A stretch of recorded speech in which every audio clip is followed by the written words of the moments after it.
Hello everyone, I hope you are doing very well. So हम cover कर रहे हैं सॉल्यूशन चैप्टर को। ठीक है, जिसमें हम बहुत सारी बातें पढ़ भी चुके हैं।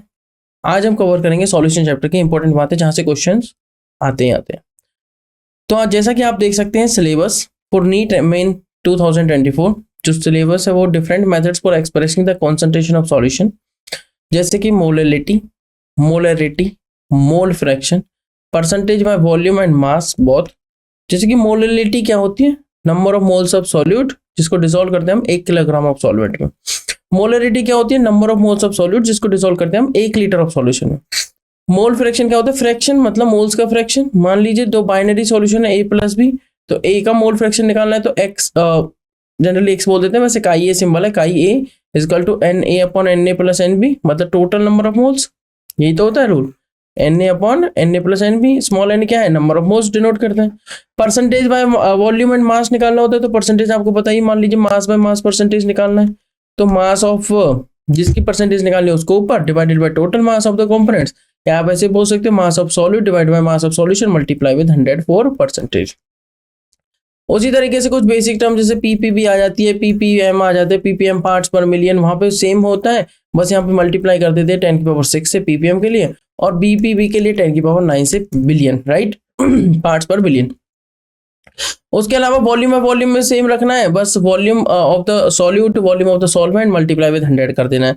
ठीक है, फिर हमने वेपर प्रेशर ऑफ सॉल्यूशंस ये हमने कवर कर लिया, राउल्ट्स लॉ हम कवर कर चुके हैं, ideal non ideal solutions, vapour pressure composition, plots for ideal and non ideal solutions, यहां तक हम एक एक बात कवर कर चुके हैं।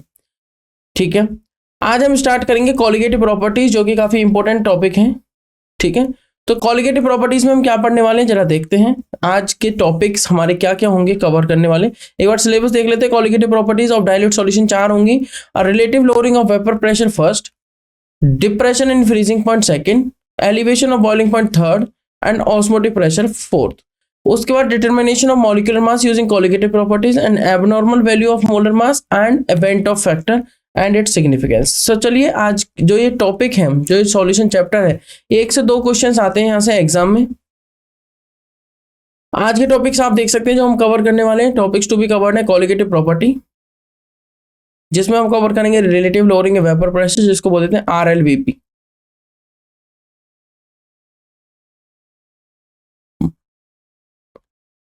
Elevation of boiling point, depression of freezing point, osmosis क्या है, ऑस्मोटिक प्रेशर क्या है, abnormal value of molar mass या एबनॉर्मल मोलर मास, और कुछ important questions for exam point of view, according to exam point of view. तो कुछ important questions हम कवर करने जा रहे हैं। तो चलिए स्टार्ट करते हैं कॉलिगेटिव प्रॉपर्टी से। कॉलिगेटिव प्रॉपर्टी का मतलब क्या है, पहले उस बात को डिटेल में समझ लेते हैं। कॉलिगेटिव प्रॉपर्टी कहती है वो सारी प्रॉपर्टी जो डिपेंड करे नंबर पे, नंबर ऑफ सॉल्यूट पार्टिकल्स। आप कौन सा लिक्विड लेके चल रहे हैं इस बात पे डिपेंड नहीं है। आप लिक्विड में आपने वाटर लिया है, आपने मिल्क लिया है, आपने हनी लिया है, या XYZ कोई भी लिक्विड लिया है, ये भी 1 लीटर, ये भी 1 लीटर, ये भी 1 लीटर। तो जो पार्टिकल्स हैं, मान लीजिए इसमें भी जितने पार्टिकल, मान लो वो N है, वो इसमें भी N है, इसमें भी N है, तो नंबर ऑफ पार्टिकल्स पे डिपेंड कर रही है, इस बात पे डिपेंड नहीं कर रही कि आपने कौन सा लिक्विड लिया है। सो वो सारी प्रॉपर्टीज जो डिपेंड करें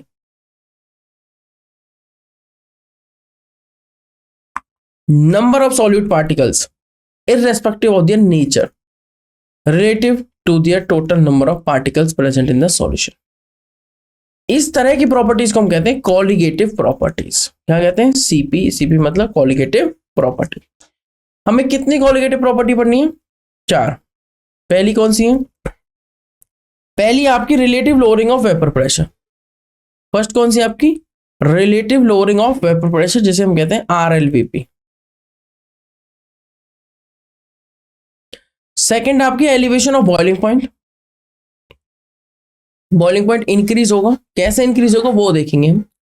थर्ड आपकी depression of freezing point, freezing point में डिप्रेशन आएगा, कम होगा। और फोर्थ हम पढ़ेंगे ऑस्मोसिस एंड ऑस्मोटिक प्रेशर। मैं फिर से रिपीट करता हूं, जो कॉलिगेटिव प्रॉपर्टी है वो डिपेंड करेंगी number of particles of solute पे।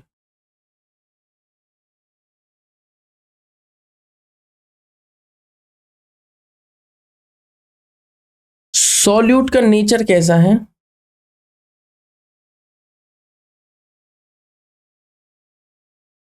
इस बात पर डिपेंड नहीं करती है। क्लियर? चलिए मूव करेंगे नेक्स्ट बात पर, क्योंकि ये नंबर पे डिपेंड करती है, नेचर पर डिपेंड नहीं करती। इस प्रॉपर्टीज को बोलते हैं हम colligative property. First property discuss कर लेते हैं, relative lowering of vapour pressure. जैसा कि हमें बात पता है, according to Raoult's law, P is equal to होता है P A not into x. ये हो गया प्रेशर प्योर में, और ये हो गया पार्शियल प्रेशर सॉल्यूशन में।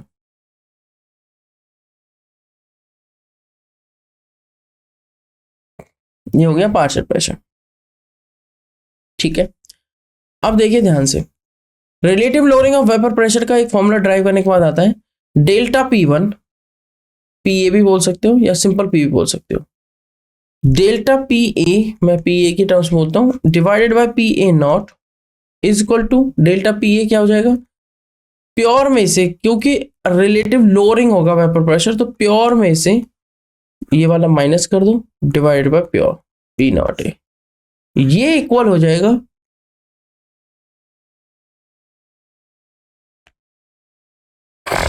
x2 के। What is this x2? x2 is nothing that is the mole fraction of solute. और मोल फ्रैक्शन सॉल्यूट किसके इक्वल होगा, मैं रिपीट करता हूं formula, delta P1 divided by P1 not is equal to P1 not minus P1 divided by P1 not. ये equal रहेगा x2 के। x2 is the mole fraction of 2, जिसके मोल fraction है उसको ऊपर रखो तो n2 डिवाइड बाय टोटल कर दो, मतलब n1 plus n2।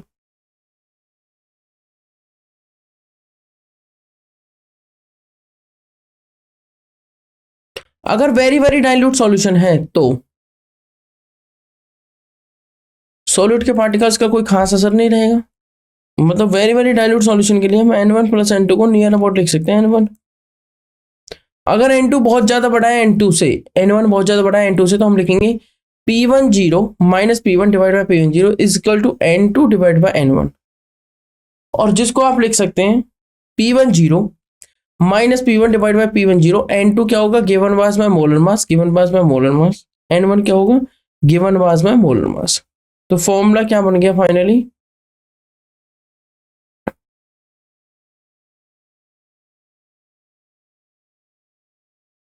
W2 by M2 into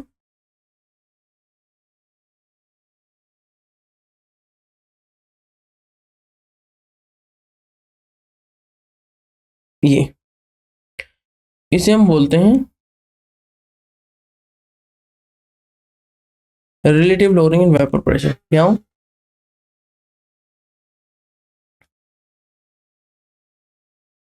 ये तो हो गया लोअरिंग इन वेपर प्रेशर।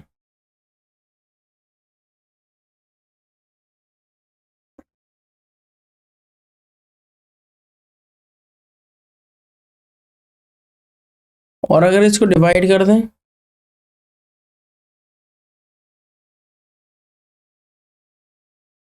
ये हो जाता है रिलेटिव लोअरिंग।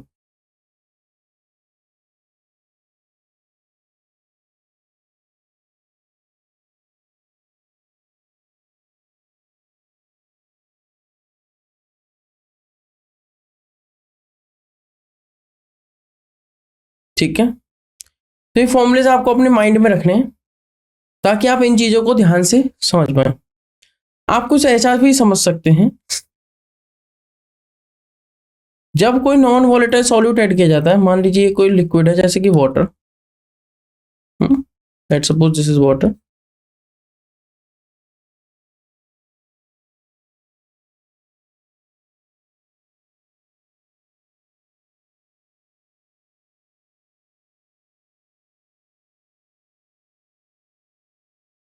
अब नॉन वोलेटाइल सॉल्यूट के जल्दी से वेपर्स तो बनेंगे नहीं, वेपर्स नहीं बनेंगे तो वेपर प्रेशर नहीं आएगा। यहाँ पे हमने ऐड कर दिया नॉन वोलेटाइल सॉल्यूट।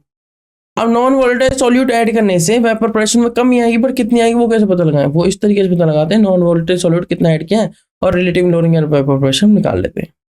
ठीक है, तो मैं ये कह सकता हूं कि जो प्रेशर प्योर का था, मान लीजिए ये बन रहा था, 10 थे पार्टिकल।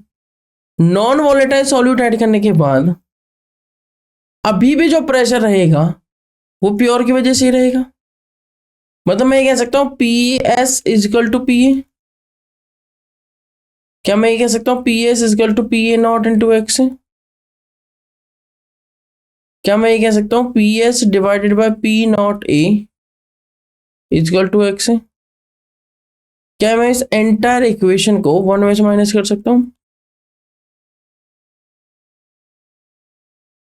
क्या मैं कह सकता हूं P not a minus P S divide by P not A?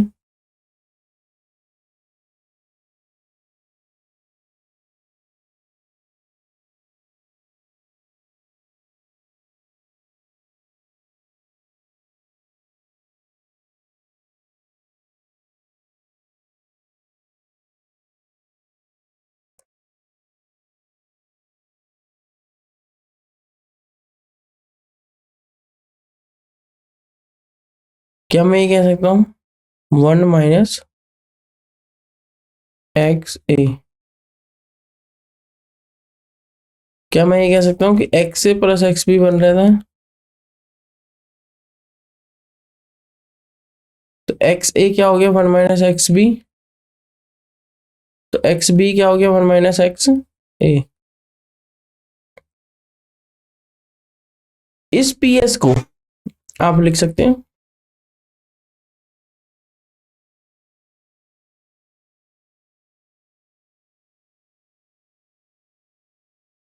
ये फॉर्मूला बन गया। यहाँ पे पी ए नॉट प्योर में प्रेशर रहेगा, ये पार्शियल प्रेशर सॉल्यूशन का, और ये पार्शियल प्रेशर सॉरी प्योर का ही प्रेशर है ये भी। ठीक है, ये भी किसका प्रेशर है? प्योर का ही। इसको आप डेल्टा पी भी बोल सकते हो। इसको बोल देंगे relative lowering in vapour pressure. क्या बोलेंगे इसे? Relative lowering in vapour pressure. ठीक है, चलिए मूव करेंगे नेक्स्ट बात पर। इस तरीके से यहां से फॉर्मूले ड्राइव हो जाते हैं। एक्स भी बच गया, एक्स भी क्या होता है N B upon N A plus N B.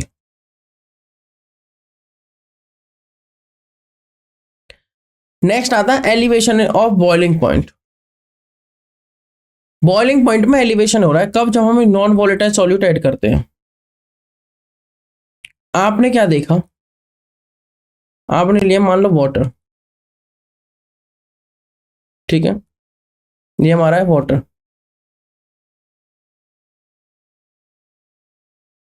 और वाटर का बॉइलिंग पॉइंट 1 एटमॉस्फेरिक प्रेशर पे होता है 100 डिग्री सेल्सियस। आपने हीट करके भी थर्मामीटर की हेल्प से चेक कर लिया। मान लीजिए आपने यहाँ पे ऐड किया नॉन वोलेटाइल सॉल्यूट।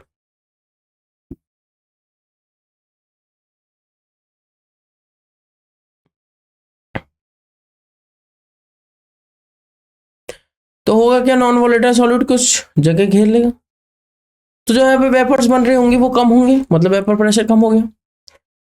अगर वेपर प्रेशर कम हो गया तो ज्यादा वेपर्स बनेंगे उस एटमॉस्फेरिक प्रेशर के इक्वल होने के लिए। मतलब ज्यादा वेपर्स बनेंगे मतलब बॉइलिंग हीट ज्यादा देनी पड़ेगी, मतलब बॉइलिंग पॉइंट बढ़ गया। तो due to the decrease in vapour pressure boiling point increase.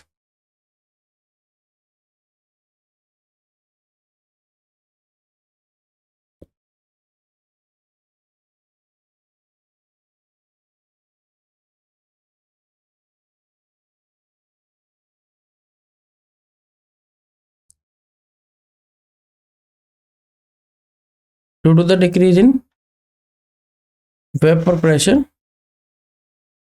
Boiling point increase.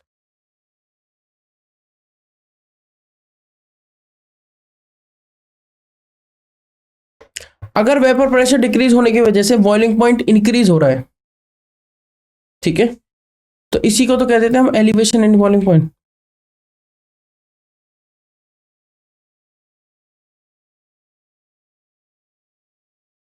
इसी बात को ग्राफ की मदद से समझते हैं। इसी बात को किसकी मदद से समझते हैं?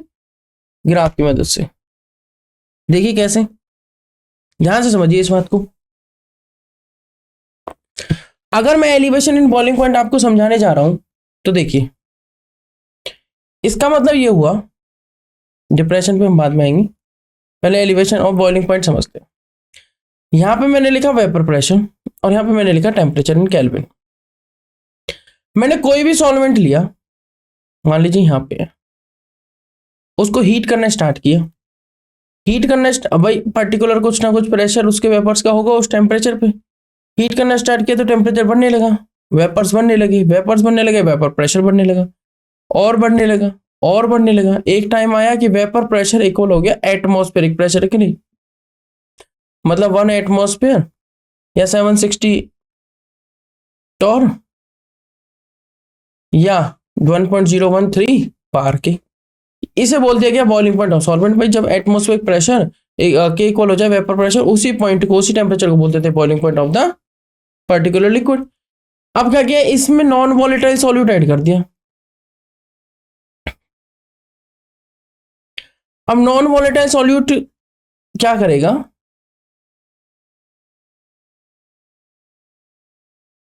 नॉन वॉलेटाइल सॉल्यूट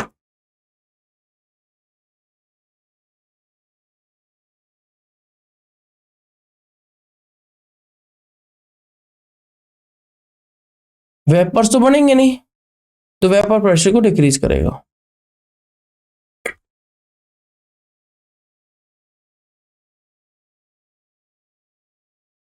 तो जो वेपर्स पहले यहां बन चुके थे, जितने वेपर्स, वो वेपर्स अब इस टेम्परेचर पे जाके और कम बने, टेम्परेचर बढ़ गया और ये कम हुआ वेपर प्रेशर। मतलब ज्यादा टेम्परेचर पे कम वेपर्स आ रहे हैं as compare to the solvent. इसमें कहानी वही होनी है कि हम इसको हीट कर रहे हैं, वेपर्स बनेंगे, वेपर्स बनेंगे, वेपर प्रेशर बढ़ेगा बढ़ेगा बढ़ेगा, एक टाइम ऐसा आएगा कि वेपर प्रेशर इक्वल हो जाएगा एटमॉस्फेरिक प्रेशर के। ये सॉल्यूशन का बॉइलिंग पॉइंट है। अब हुआ क्या, जो प्योर था, जो सॉल्वेंट था, उसको मैंने दिखा दिया था टीबी नॉट से, मतलब boiling point of pure solvent. Solution का दिखा दिया टीबी से, क्योंकि सॉल्यूशन का बॉइलिंग पॉइंट कम हुआ है और सॉल्वेंट का ज्यादा है बॉइलिंग पॉइंट। तो डेल्टा टीबी से मैंने दिखाया क्या, सॉल्यूशन का boiling point, sorry for that, solution का वेपर प्रेशर कम हुआ है, बॉइलिंग पॉइंट इंक्रीज हुआ है। तो सॉल्यूशन का बॉइलिंग पॉइंट ज्यादा है, मतलब टीबी ज्यादा है, मोर बॉइलिंग पॉइंट, और टी नॉट भी कम है, मतलब लेस बॉइलिंग पॉइंट। तो टीबी में से माइनस करना पड़ेगा टी नॉट भी।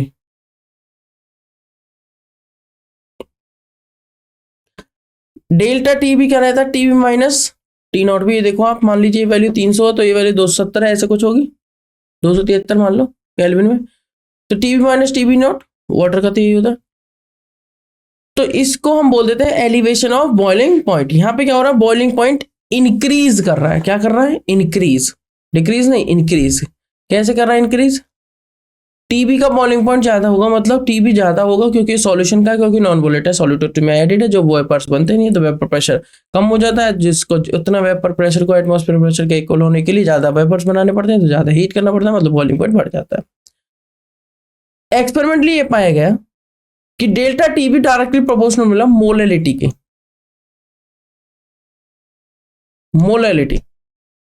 जब प्रोपोर्शनलिटी का साइन हटाया तो यहां पे आता है K B. K B is nothing that is the constant of proportionality.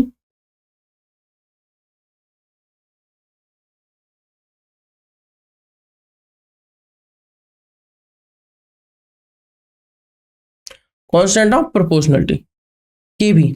इसके और भी नाम है, जैसे मोलर एलिवेशन कांस्टेंट या फिर एबिलियोस्कोपिक कांस्टेंट। केबी को क्या कहते हैं, कांस्टेंट ऑफ प्रोपोर्शनलिटी, या मोलर एलिवेशन कांस्टेंट, या एबिलियोस्कोपिक कांस्टेंट। कह रहा है फिर ये कॉलिगेटिव प्रॉपर्टी कैसे हुई, कह रहा है delta TB is equal to KB into M में। अगर कोई चीज नंबर ऑफ पार्टिकल्स पर डिपेंड करी, मतलब नंबर ऑफ मोल्स, और अगर हम इसमें इसको रिलेट कर दें नंबर ऑफ मोल्स से, तो डेफिनेटली हम कह सकते हैं कि ये कॉलिगेटिव प्रॉपर्टी है। तो मैंने क्या किया, मैंने डेल्टा टीबी लिखा और delta TB is equal to KB into M लिखा, और एम यहाँ पे मोलैलिटी है, और मोलैलिटी का फॉर्मूला रख दिया जो कि होता है number of moles of solute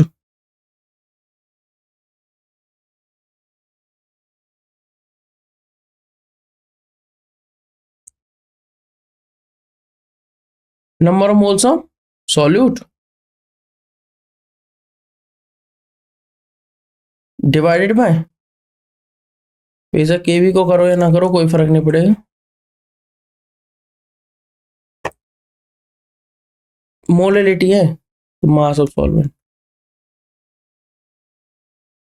number of moles of solute, और जिसको हम डिवाइड कर देंगे किससे, मास ऑफ सॉल्वेंट से, मास ऑफ सॉल्वेंट से। मास ऑफ सॉल्वेंट से किलोग्राम में। अगर मैं इसको ग्राम में डिवाइड करना चाहता हूं तो मैं क्या लिखूंगा,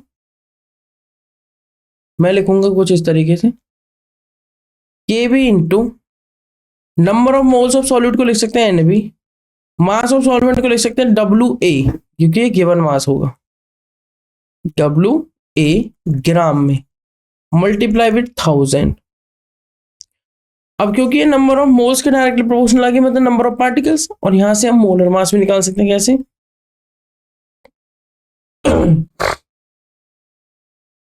के B into given mass by molar mass into 1000 by W A in gram. ये हो गया elevation in boiling point.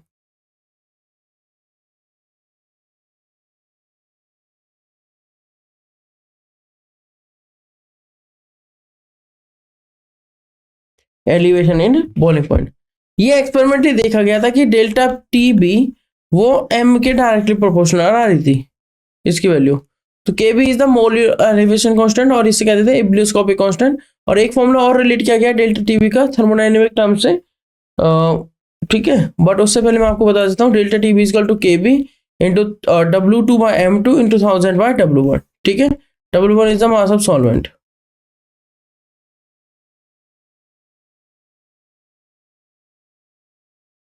Next आती है इसी तरीके से depression of freezing point.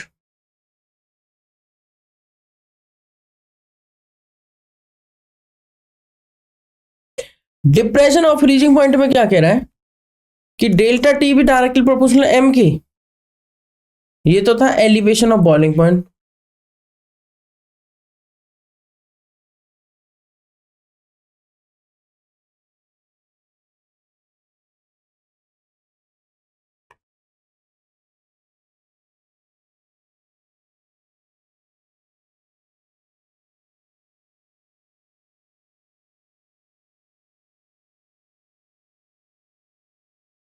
M is the molality.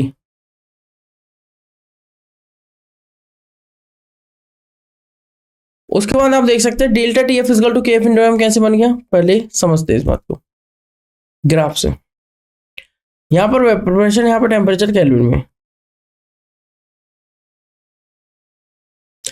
जो वेपर प्रेशर है जब वो एटमॉस्फेरिक प्रेशर के इक्वल हो जाएगा, एटमॉस्फेरिक प्रेशर के इक्वल हो जाएगा, उसी पॉइंट को कह देंगे हम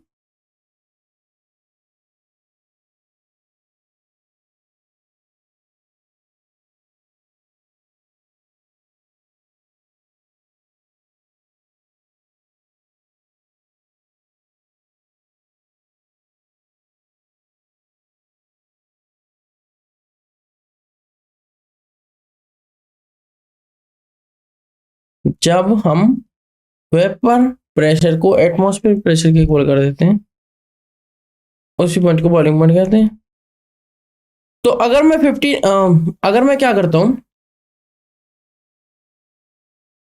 जो यहाँ पे टेम्परेचर केल्विन में है, मैं इस बात को फिर से रिपीट करता हूँ, जब एटमॉस्फेरिक प्रेशर वेपर प्रेशर के इक्वल हो जाता है, मैं दोबारा लिख देता हूँ इसको, जब एटमॉस्फेरिक प्रेशर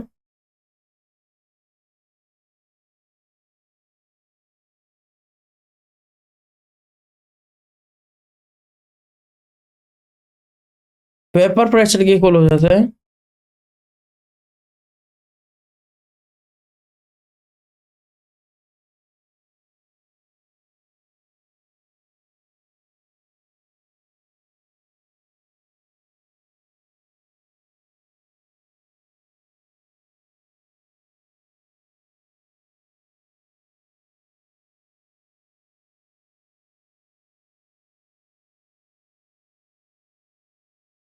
इक्वल हो जाता है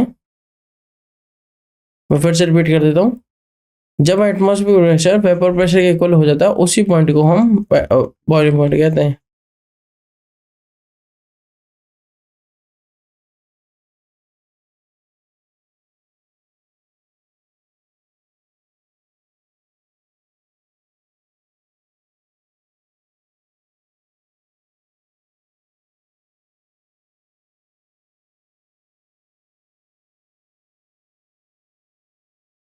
इसी पॉइंट को हम क्या कहते थे, बॉइलिंग पॉइंट।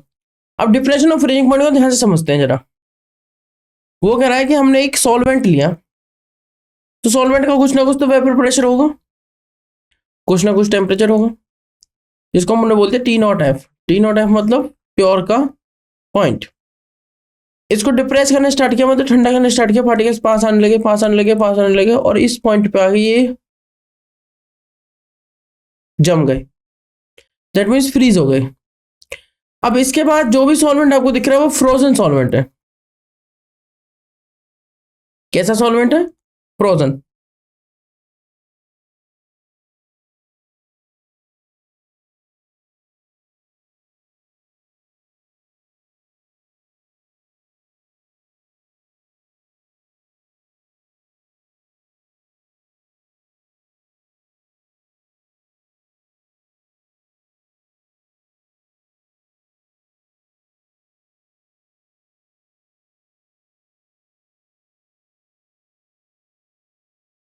देखिए, फ्रोजन सॉल्वेंट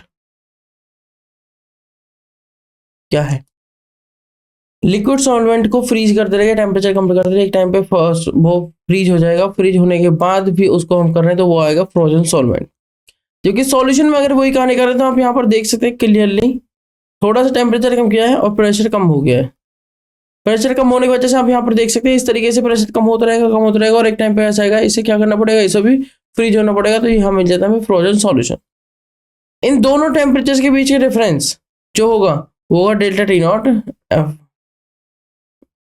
जहां पे टी एफ क्या है, what is T F? Boiling point, not boiling point, this is freezing point. ठीक है, यहाँ पर जो जो भी मैंने बात की वो फ्रीजिंग पॉइंट के बारे में बात की है, बॉइलिंग पॉइंट का यहाँ पे कोई रिलेशन नहीं है, उस बात को बांधने पड़ेंगे। तो फ्रीजिंग पॉइंट जो कि होता है के एफ,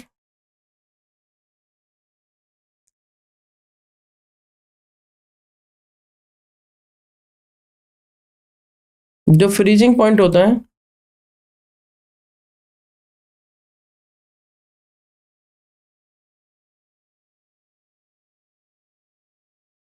एक चीज और समझिए ध्यान से,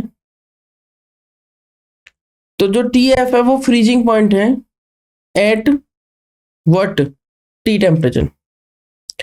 मतलब उसका जो फ्रीजिंग पॉइंट है वो टी टेम्परेचर पे है, मतलब कि वो ज्यादा देर से फ्रीज होगा, टी एफ जो कि सॉल्यूशन का होगा। टी नॉट एफ उसका फ्रीजिंग पॉइंट ज्यादा है क्योंकि वो जल्दी से फ्रीज हो जाएगा। ठीक है, ज्यादा इन द सेंस मतलब पॉजिटिव की साइड ज्यादा है, और उसका ज्यादा इन द सेंस नेगेटिव की साइड ज्यादा है, ऐसे समझ सकते हैं। तो टी नॉट एफ एक्चुअली में प्योर का टेम्परेचर ज्यादा है as compare to T F से, तो यहाँ पे जो डेल्टा टी एफ निकाला जाता है वो T F minus T not F निकाला जाता है। ठीक है, डेल्टा टी एफ कैसे निकाला जाता है, T F minus T not F. उसके बाद क्या देखा गया experimentally, delta T F is directly proportional to M, और डेल्टा टी एफ को क्या देखा गया कि इक्वल टू मोलैलिटी का formula W B M B into 1000 upon W B M B into 1000 upon W A in grams. W B M B into 1000 upon W in grams. अगर यहाँ पे से आप डेल्टा टी एफ देखिए, यहाँ पे के एफ को क्या बोलते हैं, कांस्टेंट ऑफ प्रोपोर्शनलिटी, साथ में बोल देते हैं मोलर डिप्रेशन कांस्टेंट, और क्रायोस्कोपिक कांस्टेंट, और क्या बोल देते हैं, क्रायोस्कोपिक कांस्टेंट। तो यहाँ पे आ जाता है delta T F equal to K F into 1000, like W B by M B, W two भी लिख सकते हैं, W two by M two into 1000 upon W one, और डब्ल्यू वन रहेगा ग्राम में, किलोग्राम में नहीं रहेगा। ये है depression in freezing point. I hope आपको ये फॉर्मूला भी क्लियर होगा और ये साथ में डायग्राम से भी क्लियर होंगे। ठीक है, अब हम नेक्स्ट पे मूव करेंगे जो होगी हमारी इब्लिस्कोपिक कांस्टेंट और क्रायोस्कोपिक कांस्टेंट है क्या, इनको कैसे डिफाइन करेंगे, और इनके कुछ रिलेशनशिप और वैल्यूज। ठीक है, तो उसको अभी हम स्टार्ट करेंगे। तो इब्यूलोस्कोपिक कांस्टेंट एंड क्रायोस्कोपिक कांस्टेंट के बाद हम जो स्टार्ट करने जा रहे हैं वो होगा ऑस्मोसिस एंड ऑस्मोटिक प्रेशर, जिसके डेली लाइफ में काफी सारे एग्जांपल्स आप देख चुके हैं और आप यूज भी करते हैं। तो ऑस्मोसिस एंड ऑस्मोटिक प्रेशर काफी इंपॉर्टेंट टर्म्स हैं, इनको ध्यान से समझना है। तब तक के लिए आप देख सकते हैं इक्विलिब्रियम कांस्टेंट 4, इक्विलिब्रियम कांस्टेंट और cryoscopic constant. Equilibrium constant KF है और क्रायोस्कोपिक कांस्टेंट कौन है, केबी। ठीक है, तो जो के एफ का फॉर्मूला है वो है R into M one into T F square upon 1000 into delta fusion H, और इसमें क्या हो जाएगा R into M one into T B square upon 1000 into delta vaporisation H. तो बॉइलिंग के टाइम पे क्या होगा, वेपराइजेशन, और एफ मतलब मेल्टिंग के टाइम पे फ्यूजन आप बोलेंगे। क्लियर। तो नेक्स्ट आप देख सकते हैं ebullioscopic constant and cryoscopic constant. Ebullioscopic constant जो बॉइलिंग पॉइंट वाले केस में था के एफ के बी बोलते हैं, जिसे हम क्या बोलते हैं, के बी। और क्रायोस्कोपिक कांस्टेंट जिसे हम बोलते थे, रिप्रेजेंट करते हैं के एफ, जिसे हम बोलते थे मोलर डिप्रेशन कांस्टेंट,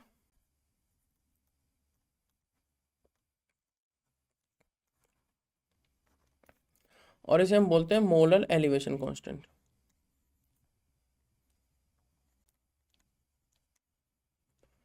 इसका फॉर्मूला आप देख सकते हैं, K F is equal to R into M one into T F square but divided by 1000 multiply with delta fusion H, मतलब fusion enthalpy, change in fusion enthalpy. और K B similarly R into M one बस T B square हो जाएगा, बाकी delta vaporisation H हो जाएगा।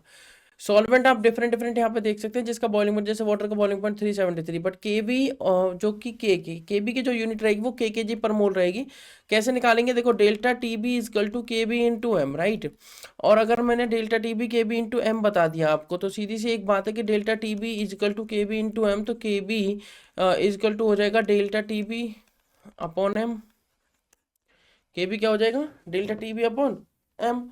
अगर K B delta T B upon M है, तो अब आप क्या करेंगे, डेल्टा टी बी मतलब टेम्परेचर केल्विन, और इसकी यूनिट क्या होती है, मोल पर केजी। तो केजी कहाँ गया, ऊपर, मोल कहाँ गया नीचे, तो केजी पर मोल। सिमिलर यूनिट आप निकाल सकते हैं डेल्टा टी एफ की, जो कि होगा के एफ इंटू एम।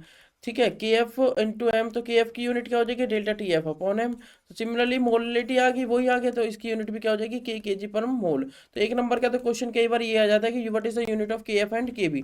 तो आप यहाँ पर देख सकते हैं डिफरेंट, जैसे डिफरेंट डिफरेंट सॉल्वेंट, वाटर का देख सकते हैं जैसे बॉइलिंग पॉइंट और केबी की वैल्यू, फ्रीजिंग पॉइंट देख सकते हैं और केएफ की वैल्यू देख सकते हैं। ठीक है, तो वाटर की वैल्यू आप याद भी रख सकते हैं, बॉइलिंग पॉइंट 0.52, लाइक जब बॉइलिंग पॉइंट 373.15 हो, मतलब एक एटमॉस्फेरिक प्रेशर पर इसकी जो वैल्यू रहती है केबी की, वो रहती है 0.52 केजी पर मोल, और इसकी रहती है 1.86 केजी पर मोल। मोस्टली वैल्यूज गिवन होती है, फिर भी अगर आपको वाटर की लर्न रखनी है तो वाटर की लर्न रख सकते हैं। क्लियर। तो इस तरीके से आप देख सकते हैं ethanol, cyclohexane, benzene, chloroform, carbon tetrachloride मतलब CCl4, कार्बन डाइसल्फाइड मतलब CS2 diethyl ether, acetic acid, कुछ वैल्यूज आपको गिवन है यहाँ पर। ठीक है, कुछ वैल्यूज क्या है आपको गिवन।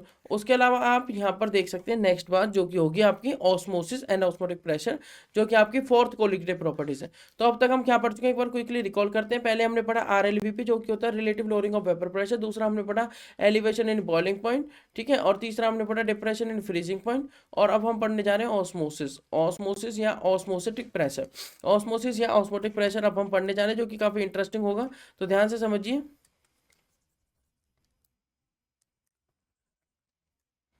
एक सेकंड दीजिए।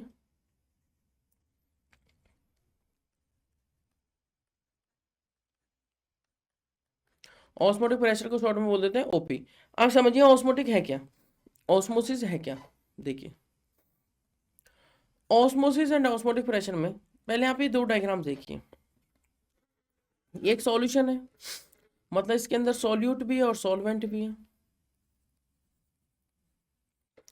ये एक सॉल्वेंट है, मान लीजिए दोनों 1 लीटर है, मान लीजिए ये भी 1 लीटर और ये भी 1 लीटर। तो इस 1 लीटर में मान लीजिए 1 लीटर में आते हैं 1000 पार्टिकल्स, तो इस 1 लीटर में सिर्फ 1000 सॉल्वेंट के पार्टिकल्स हैं। बट इस 1 लीटर में मान लीजिए 100 सॉल्यूट के और 900 सॉल्वेंट के पार्टिकल्स हैं, मान लेते हैं। तो किस केस में सॉल्वेंट ज्यादा हुआ, डेफिनेटली इस केस में। इसको ऐसे भी लिख सकते हैं जैसे ये डाइल्यूट सॉल्यूशन, सॉल्वेंट ज्यादा हो गया, और इसको बोल देते हैं कॉन्सेंट्रेटेड सॉल्यूशन। कॉन्सेंट्रेट सॉल्यूशन में तो सॉल्यूट ज्यादा हो गया तो सॉल्वेंट कम हो गया as compare to the right one.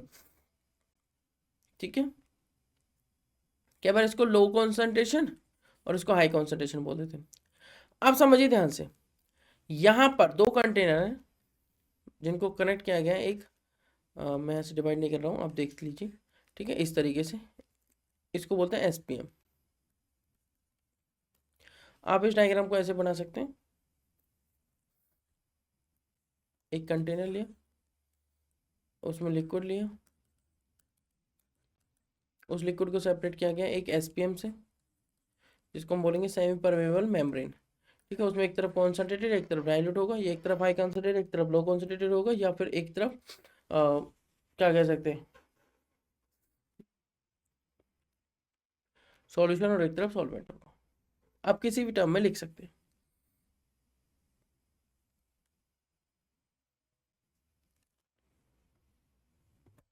अब समझने वाली बात यह है, मैं डायग्राम बना के दिखाता हूं आपको।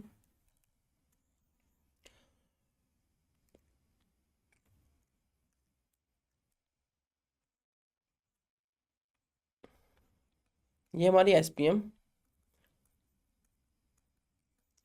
इधर less number of solvent particles हैं,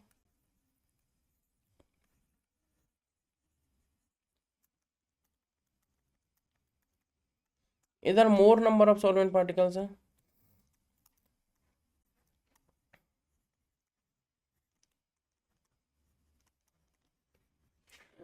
एसपीएम की एक क्वालिटी है, ये सिर्फ सॉल्वेंट पार्टिकल को अलाउ करेगी।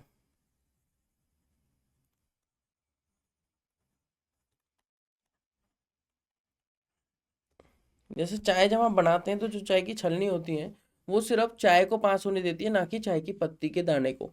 राइट, तो उसी तरीके से वो सॉल्यूट हो गया चाय की पत्ती के दाने, और चाय सॉल्वेंट हो गई तो ये सिर्फ सॉल्वेंट को पास होने देती है, सॉल्यूट को पास नहीं होने देती। अगर ये सॉल्यूट को पास नहीं होने दे रही है, सिर्फ सॉल्वेंट को पास होने दे रही है, तो इसका मतलब ये हुआ कि सॉल्वेंट के पार्टिकल्स यहाँ ज़्यादा हैं और यहाँ कम है, और चीज़ें हाई से लो की तरफ फ्लो करती हैं, मतलब सॉल्वेंट के पार्टिकल्स यहाँ से यहाँ फ्लो करना स्टार्ट कर देंगे, सॉल्वेंट पार्टिकल्स इधर जाना स्टार्ट कर देंगे। ठीक है, इस मूवमेंट को रोकने के लिए यहां पर एक प्रेशर अप्लाई किया जाता है जिसे बोलते थे पाइप। इस मूवमेंट को बोलते हैं osmosis. The phenomena movement of solvent particles from high like from more number of solvent particles to less number of solvent particles, या from dilute solution to concentrated solution, या from solvent to solution is known as osmosis. But the pressure applied, जो pressure हम apply कर रहे हैं to stop this movement from dilute solution या low concentrated solution to concentrated solution, या फिर कह सकते हो high concentrated solution respectively, is known as osmotic pressure, जिसको डिनोट किया जाता है पाई से, इसको बोलते हैं ऑस्मोटिक प्रेशर। हुआ है कि यहाँ पे इस प्रेशर को बोल दिया गया ऑस्मोटिक प्रेशर। ऐसा हुआ हम यहाँ पे प्रेशर अप्लाई करते गए एक टाइम आएगा सॉल्वेंट पार्टिकल्स की मूवमेंट रुक जाएगी। बट हुआ है कि अगर मैं कोई प्रेशर अप्लाई करता हूं जिसे पी एक्सटर्नल बोलेंगे, जो ज्यादा होगा पाई से, तो इस पी एक्सटर्नल के कारण जो मूवमेंट स्टार्ट हो जाएगी वो रिवर्स स्टार्ट हो जाएगी ऐसे। अभी तक तो मूवमेंट सिर्फ लो से हाई कॉन्सेंट्रेशन की तरफ हो रही थी, ठीक है, लो कॉन्सेंट्रेशन सॉल्यूशन से हाई कॉन्सेंट्रेशन सॉल्यूशन, पर अब मूवमेंट स्टार्ट हो जाएगी कहां से, हाई से लो की तरफ। हाई कॉन्सेंट्रेटेड सॉल्यूशन से लो कॉन्सेंट्रेटेड सॉल्यूशन का मतलब हाई कॉन्सेंट्रेटेड सॉल्यूशन में less number of solvent particles है, तो आप कह सकते हो less number of solvent particles की तरफ से कहाँ मूवमेंट स्टार्ट हो गई, मोर नंबर ऑफ सॉल्वेंट पार्टिकल्स की तरफ से तरफ तक। अगर ऐसी मूवमेंट स्टार्ट हो गई तो इसको बोलते थे रिवर्स ऑस्मोसिस। क्या बोल देते हैं, रिवर्स ऑस्मोसिस। ये यूज होती है आपकी आरओ में। राइट, आरओ मतलब reverse osmosis, desalination of water में। एक बार पढ़ लेते हैं डेफिनेशन क्या करिए। डेफिनेशन के लिए कि movement of solvent molecules from an area of lower concentration to an area of higher concentration. ठीक है, लोअर कॉन्सेंट्रेशन वाले एरिया से हायर कॉन्सेंट्रेशन वाले एरिया तक जो मूवमेंट हो रही है सॉल्वेंट पार्टिकल्स की through a SPM membrane, through a SPM, SPM मतलब सेमी परमेबल मेम्ब्रेन, उसे हम कहते हैं ऑस्मोसिस। क्या कहते हैं इस फिनोमेना को, ऑस्मोसिस। देखो हुआ क्या है, यहाँ पर भी एटमॉस्फेरिक प्रेशर लग रहा है, यहाँ पर भी एटमॉस्फेरिक प्रेशर लग रहा है, पर हमने यहाँ पर एक और प्रेशर लगाया जिसे हम बोलते हैं ऑस्मोटिक प्रेशर। ऑस्मोटिक प्रेशर क्या होता है, ये एसपीएम हो सकती है, जैसे सेलुलोज हो, पिग ब्लैडर हो, ये नेचुरली भी हो सकती है और सिंथेटिक भी हो सकती है। ठीक है, ये हमारा पाई मतलब ऑस्मोटिक प्रेशर, पाई क्या है, किसका सिंबल है, ऑस्मोटिक प्रेशर का। ऑस्मोटिक प्रेशर है क्या, द प्रेशर रिक्वायर्ड या the pressure applied right to prevent the net movement of solvent molecules. इन मूवमेंट्स को ना तो लेफ्ट से राइट हो ना राइट से लेफ्ट हो, उस मूवमेंट को रोकने के लिए जो प्रेशर अप्लाई किया जाता है that is known as osmotic pressure, जिसे हम पाई से डिनोट करते हैं। किससे डिनोट करते हैं, क्विकली बताइए, पाई से। SPM is what, semi permeable membrane, जो सिर्फ किसको अलाउ करती है, अलाउ ओनली सॉल्वेंट पार्टिकल्स।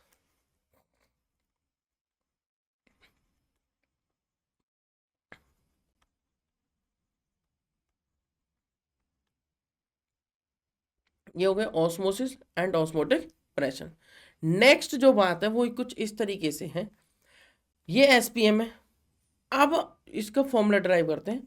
क्या देखा गया कि पाई पाया गया सी के डायरेक्टली प्रोपोर्शनल, ठीक है, और टी के डायरेक्टली प्रोपोर्शनल।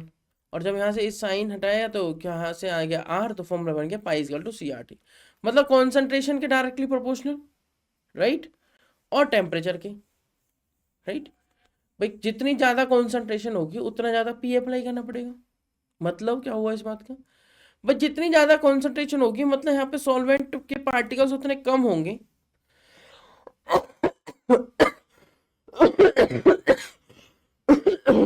सॉरी, जितनी ज्यादा कॉन्सेंट्रेशन होगी सॉल्वेंट के पार्टिकल्स उतने ज्यादा होंगे। सॉल्वेंट के पार्टिकल्स जितने ज्यादा होंगे प्रेशर उतना अप्लाई करना पड़ेगा, क्योंकि उधर से पार्टिकल्स बहुत तेजी से आएंगे, ठीक है। Pi equal to C R T. दूसरा पॉइंट क्या कहता है, दूसरा पॉइंट क्या कहता है, कॉन्सेंट्रेशन जो होती है वो number of moles by volume होती है। नंबर ऑफ मोल्स के सॉल्यूट के तो N2 बाय वी लिख सकते हैं, और पाई इस वी को इधर लेके जा सकते हैं, इसको लिख सकते हैं pi V equal to N R T, ठीक है। एक जैसे आइडियल केस इक्वेशन पड़ी थी, P V equal to N R T, वहाँ पे पी प्रेशर था, यहाँ पे पाई प्रेशर है जो कि ऑस्मोटिक प्रेशर है, तो पाई वी इक्वल टू क्या हो जाएगा, N R T. Pi V equal to क्या हो गया, एन आर टी। एन क्या है, नंबर ऑफ मोल्स किसके, सॉल्यूट के। नंबर ऑफ मोल्स अगर सॉल्यूट के हैं, जैसे N2 लिख दिया मैंने यहाँ पे,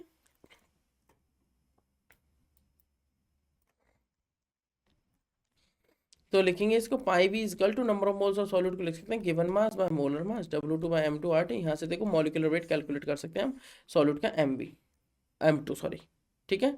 उसके बाद M2 अगर कैलकुलेट करना है तो वो बन जाएगा W2 by RT by pi V. M2 क्या बन जाएगा, मॉलिक्यूलर वेट ऑफ सॉल्यूट, जो कि बन जाएगा given mass upon pi V into RT, ठीक है। अब जो नेक्स्ट बात आती है वो क्या है, इंपॉर्टेंट, समझिए ध्यान से। ऑस्मोसिस एंड ऑस्मोटिक प्रेशर में कुछ इंपॉर्टेंट टर्म्स आती है, बेसिक बेसिक्स, जैसे आइसोटोनिक सॉल्यूशंस क्या होते हैं। आइसो मतलब सेम, टोनिक मतलब प्रेशर लाइक ऑस्मोटिक प्रेशर, जिनका सेम ऑस्मोटिक प्रेशर होता है जिन सॉल्यूशंस को उन्हें कह देते हैं आइसोटोनिक सॉल्यूशंस। तो दो सॉल्यूशंस जिनका सेम ऑस्मोटिक प्रेशर हो एक पर्टिकुलर गिवन टेम्परेचर को, उसे कह देते हैं आइसोटोनिक सॉल्यूशन। उसके बाद आता है हाइपरटोनिक और हाइपोटोनिक। हाइपरटोनिक जब एक सॉल्यूशन का दूसरे सॉल्यूशन से ज्यादा हो, हाइपोटोनिक जब एक सॉल्यूशन का दूसरे सॉल्यूशन से कम हो, उसे बोल देते हैं हाइपोटोनिक। रिवर्स ऑस्मोसिस मैंने आपको बताया था, जब सॉल्वेंट पार्टिकल्स की मूवमेंट स्टार्ट हो जाए फ्रॉम कॉन्सेंट्रेटेड सॉल्यूशन, मतलब जिसमें सॉल्यूट पार्टिकल्स भी ज्यादा हैं और solvent as compare to pure solvent कम है, तो कॉन्सेंट्रेटेड सॉल्यूशन से मूवमेंट स्टार्ट हो जाए किसमें, डाइल्यूट सॉल्यूशन की तरफ, या हायर कॉन्सेंट्रेशन से लोअर कॉन्सेंट्रेशन की तरफ, या सॉल्यूशन से सॉल्वेंट की तरफ। जो मूवमेंट होनी चाहिए थी सॉल्वेंट से सॉल्यूशन की तरफ, राइट, नेचुरली, वो अब हम करने लगे प्रेशर अप्लाई करके, ठीक है।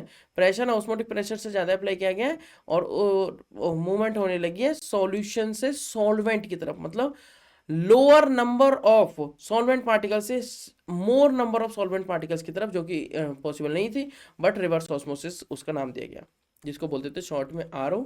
मतलब प्रेशर सॉल्यूशन का जो है वो पाई से ज्यादा कर दिया गया, क्या कर दिया गया, पाई से ज्यादा, then pure solvent flows out of the solution.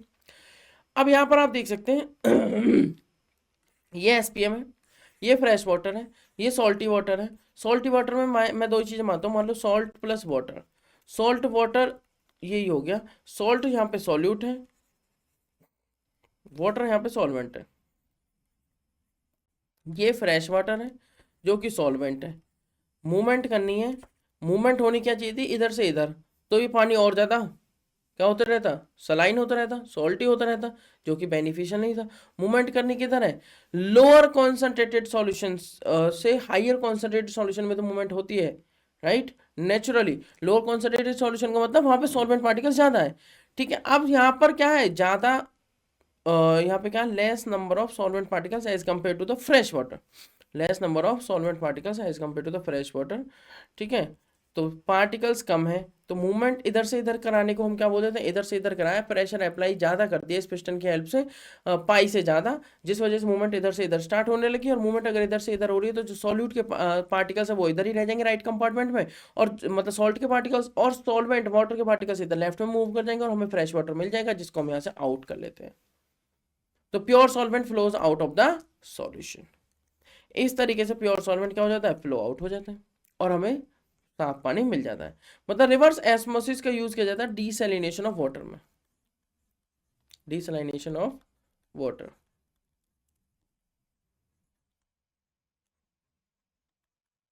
Next जो बात आती है, एक सेकंड लीजिए,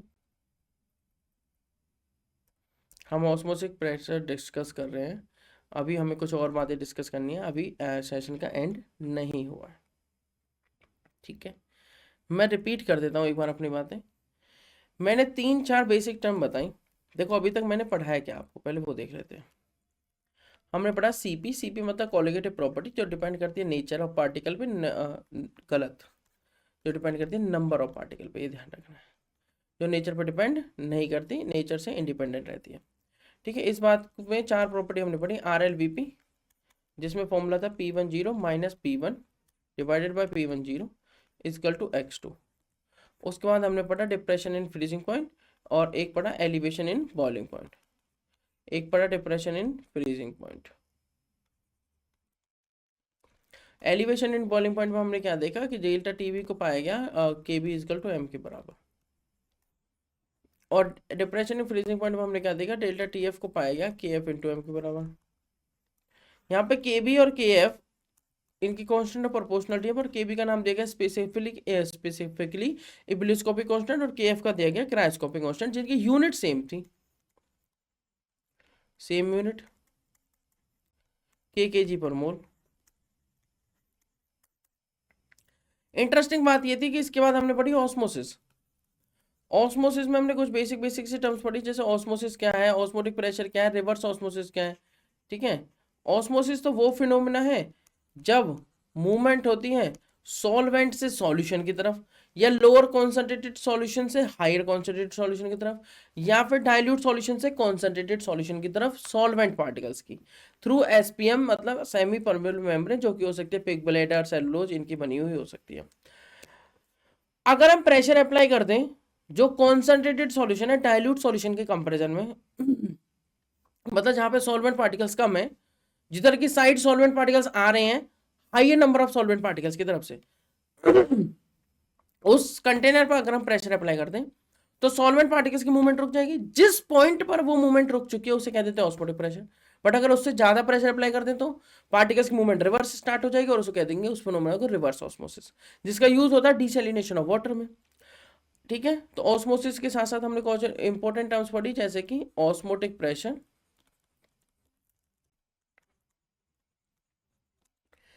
SPM और रिवर्स ऑस्मोसिस। ठीक है, इसका फॉर्मूला मैं बता देता हूँ, पाई इजकल टू CRT आया था, और आप इसका फॉर्मूला बना सकते हो पाई V इजकल टू N2RT। ठीक है, N2 को भी आप चेंज कर सकते हो। अब उसके बाद हमने कुछ बेसिक टर्म्स देखे, जैसे कि जो है हमारी कौन कौन सी आप देख सकते हैं, isotonic solution same osmotic pressure, hypertonic solution, solution 1 का लो क्या है, सॉल्यूशन 1 का मान लीजिए हाइपरटोनिक सॉल्यूशन में क्या है, सॉल्यूशन 1 का ऑस्मोटिक प्रेशर ज्यादा है एज कम्पेयर टू सॉल्यूशन 2, और हाइपरटोनिक सॉल्यूशन 1 का ऑस्मोटिक प्रेशर कम है एज कम्पेयर टू सॉल्यूशन 2। इस तरीके से आप इन बेसिक टर्म्स को समझ सकते हैं। इसके अलावा कुछ और इंपॉर्टेंट बेसिक टर्म आती है, जैसे कि एबनॉर्मल मास। एबनॉर्मल मतलब नॉर्मल से हटके कोई चीज है उसे हम एबनॉर्मल बोलते हैं। हुआ क्या, क्योंकि कोलिगेटिव प्रॉपर्टी डिपेंड कर रही थी नंबर ऑफ पार्टिकल्स पे, नेचर से इंडिपेंडेंट थी, इसलिए जैसे नंबर चेंज हो रहा था कोलिगेटिव प्रॉपर्टीज की वैल्यू चेंज हो रही थी। ये कैसे हो सकता है नंबर चेंज, ऐसा क्या बोलते हैं मैंने ये हो सकता है ड्यू टू एसोसिएशन और dissociation of solute, right. Practice and is accounted by factor i is known as what, van't Hoff factor. तो एसोसिएशन और डिसोसिएशन अगर हो जाता है सॉलिड पार्टिकल्स का, जैसे कॉलिगेटिव प्रॉपर्टी कोई भी अगर हम निकालें NaCl के लिए तो उसकी वैल्यू 1 मॉलिक्यूल के अकॉर्डिंग आएगी NaCl का, बट एक्चुअली में यहाँ पे एक Na पॉजिटिव और एक Cl नेगेटिव रहते हैं जो कि 2 हैं, तो वैल्यू चेंज हो गई। उसी तरह अगर मैं बेंजोइक एसिड लेता हूँ C6H5COOH, तो ये एक है, बट ये जुड़ के, मान लीजिए अब यहाँ पे मैंने 2 लिया तो वो 2 के अकॉर्डिंग आंसर देगा, बट एक्चुअली में जुड़ के क्या बन जाते हैं C6H5 whole twice C6H5COOH whole twice, एक बन जाते हैं। एक बनने के बाद आंसर एक के अकॉर्डिंग आएगा। तो कॉलिगेटिव प्रॉपर्टी नेचर पर डिपेंड नहीं कर रही है, वो डिसोसिएशन और एसोसिएशन को नहीं देखती, वो देखती है कि कितने पार्टिकल्स आ रहे हैं और जितने पार्टिकल्स आ रहे हैं उसके अकॉर्डिंग आंसर आ जाएगा। तो जो आई का फॉर्मूला दिया गया वो कुछ इस तरीके से किया जाएगा कि normal molar mass divided by abnormal molar mass. अब देखिए आप कोई भी colligative property X Y Z उठा लीजिए, मान लीजिए आपने देखा delta T B is equal to K B into M, जब आपने एम की वैल्यू रखी तो आपने देखी delta T B is equal to K B into W B upon M B. M B is the molar mass of solute into 1000 upon W A is molar given mass of solvent and in grams.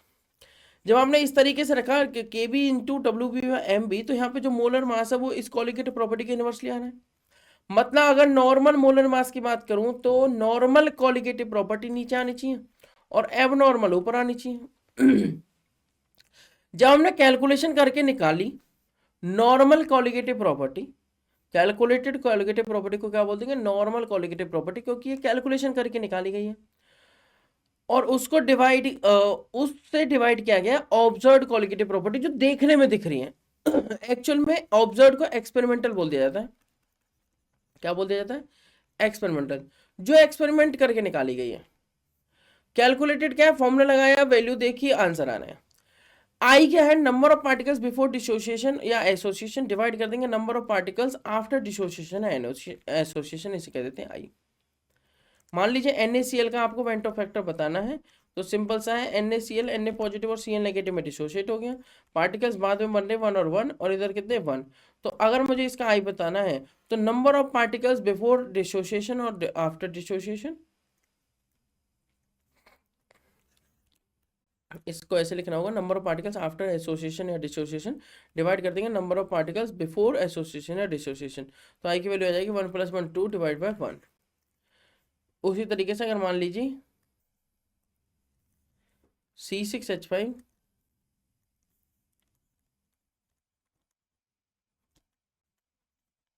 COOH, ये dimer बना लेता है।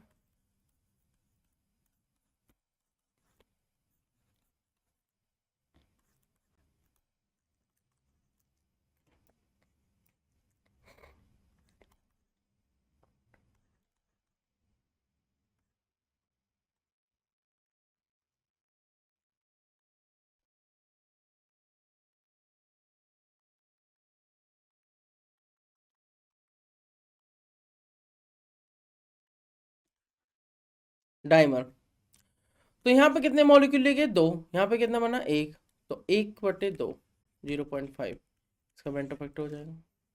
इस तरीके से Vento factor हम calculate कर सकते हैं। नेक्स्ट जो बात आएगी वो आएगी क्या, एबनॉर्मल मास में रिलेशन जब एसोसिएशन हो रहा हो और रिलेशन जब डिसोसिएशन हो रहा हो। तो 1 आई एंड अल्फा के बीच में क्या रिलेशन आएगी, जो आई रहेगा वो 1 + n-1 अल्फा के इक्वल रहेगा। मतलब क्या हुआ इस बात का, इसमें हो रहा है एसोसिएशन।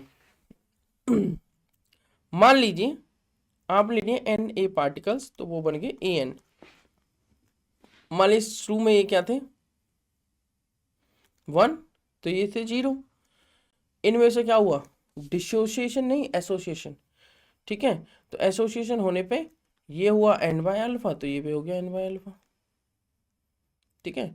अब टोटल पार्टिकल्स कितने हो गए, n-α n-α 2n/α। इस तरीके से हमें इसको एसोसिएशन को कैलकुलेट कर सकते हैं।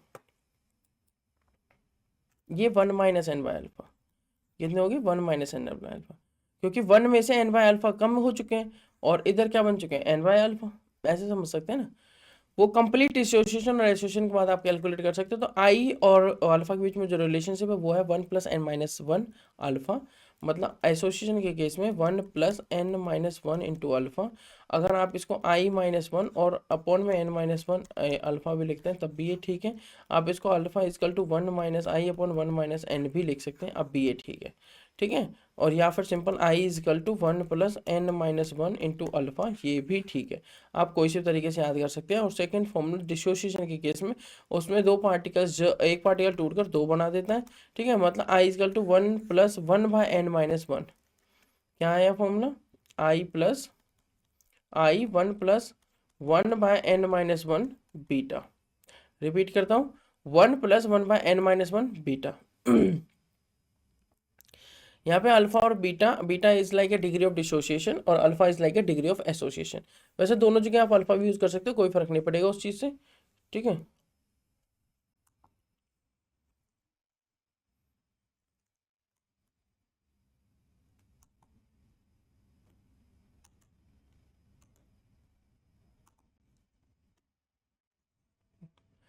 तो इसको आप ऐसे लिख सकते हैं i-1 divided by 1/n-1 equal to beta. तो बीटा क्या हो जाएगा, i-1 डिवाइडेड बाय 1/n-1। तो बीटा को आप ऐसे लिख सकते हो 1 - i डिवाइडेड बाय 1 - 1/n। तो अल्फा क्या था, अल्फा था 1 - i डिवाइड बाय 1 - n। देखो सीधा सा फॉर्मूला है। अल्फा क्या था, 1 - i डिवाइड बाय 1 - n, और ये है 1 - i divided by 1 - i divide by 1 - 1/n सिर्फ। क्योंकि क्योंकि ये जो लगाया गया है, ये लगाया गया है किसके केस में, आप देख सकते हैं जो ये लगाया गया है 1/1/n, ये डिसोसिएशन का केस है। किसका केस है, डिसोसिएशन। ठीक है, चलिए मूव करेंगे नेक्स्ट पर, जो कि हो गए कुछ important questions for NEET exam. Questions काफी इंपॉर्टेंट होने वाले हैं। पहला क्वेश्चन है, calculate the solubility of CO2 in water at 0 degree Celsius and a pressure of 3 atmosphere. The solubility of carbon dioxide is 0.348 gram per 100 ml water at 0 degree Celsius and 1 atmospheric pressure. तो हमें इस particular pressure पे solubility check करनी है। तो आप देख सकते हैं answer, solubility of carbon dioxide is proportional to the pressure of the gas of the liquid, मतलब solubility into pressure factor, ये तो हो गया इज इक्वल टू सॉल्युबिलिटी। क्योंकि प्रेशर इंक्रीज कर रहा है तो सॉल्युबिलिटी इंक्रीज करेगी and the pressure factor is greater than 1। So 0.348 gram per 100 ml into 3.00 atmosphere divide by 1.00 atmosphere is equal to 1.44 gram per 100 ml, ये इसकी सॉल्युबिलिटी आ चुकी है। आप इसको फर्स्ट कंडीशन और सेकंड कंडीशन मान के डिवाइड कर सकते हो, फिर आप इसका आंसर कैलकुलेट कर सकते हैं। एकदम ईजी क्वेश्चन है। क्वेश्चन नंबर 2 कह रहा है, predict whether each of the following solvent is miscible और इमिसिबल विद वाटर। कह रहा है मिथेनॉल CH3OH और CH3OH। कह रहा है टॉल्विन, जिसका फॉर्मूला था C7H8, ये वाटर के साथ मिसिबल है या नहीं। H2O is polar in nature and CH3OH is polar in nature, but toluene is not polar in nature. तो आप देख सकते हैं answer. Let's use the simplifying assumption, the most solvents containing oxygen are polar. The methanol is polar, definitely methanol that is known as methyl alcohol is polar, and toluene is non-polar. Applying the like dissolve like rule gives the following: CH3OH is polar and therefore it is miscible with water, मतलब polar dissolve in polar, polar likes polar.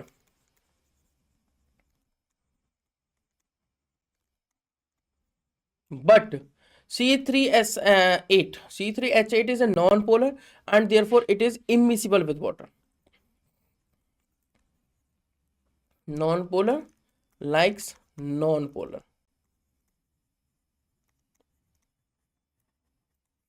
ठीक है, क्योंकि ये क्या है, non polar, और water क्या है, पोलर। ये चीज आपको क्या रखनी है, ध्यान रखनी है। नेक्स्ट जो बात आती है, predict whether the each of the following solid compounds is soluble और insoluble in water.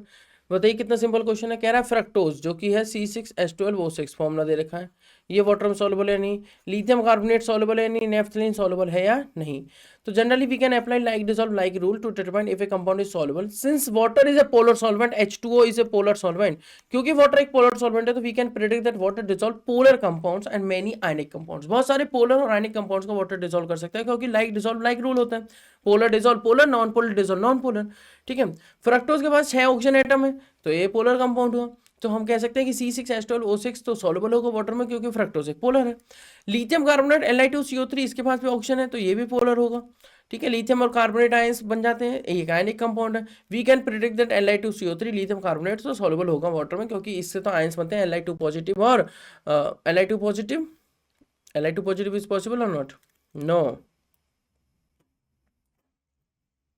Li positive मतलब 2Li positive plus CO3 2 negative, इस टाइप से 2 positive 2 negative balanced. Naphthalene is nothing that is दो benzene rings इस type से fuse होती हैं, that is known as naphthalene, does not contain an oxygen atom and it is a non polar compound. कैसा है, इसमें polarity लाने का कोई रीजन ही नहीं है, ये एक नॉन पोलर कंपाउंड है। So C10H8 is insoluble in water क्योंकि like dissolve like. Next question कह रहा है if the freezing point of 0.01 mole है, तो मोलैलिटी आपको दे दी, molality 0.01 molar aqueous solution of a cobalt chloride ammonia complex which behaves as a strong electrolyte is minus 0.0558 degrees Celsius. The number of chlorides in the coordination sphere of the complex is KF आपको given है, देखो water का KF आपको याद रखना है 1.86 kg पर mole inverse. काफी इजी क्वेश्चन है, सॉल्यूशन देख लेते हैं। फॉर्मूला हमें पता है delta TF equal to KF into I into M. Delta TF की वैल्यू गिवन है 0.0558, KF की वैल्यू गिवन है 1.86, आई की वैल्यू नहीं पता, मोलैलिटी गिवन है 0.01। पूछा क्या गया जरा वो देख लेते हैं।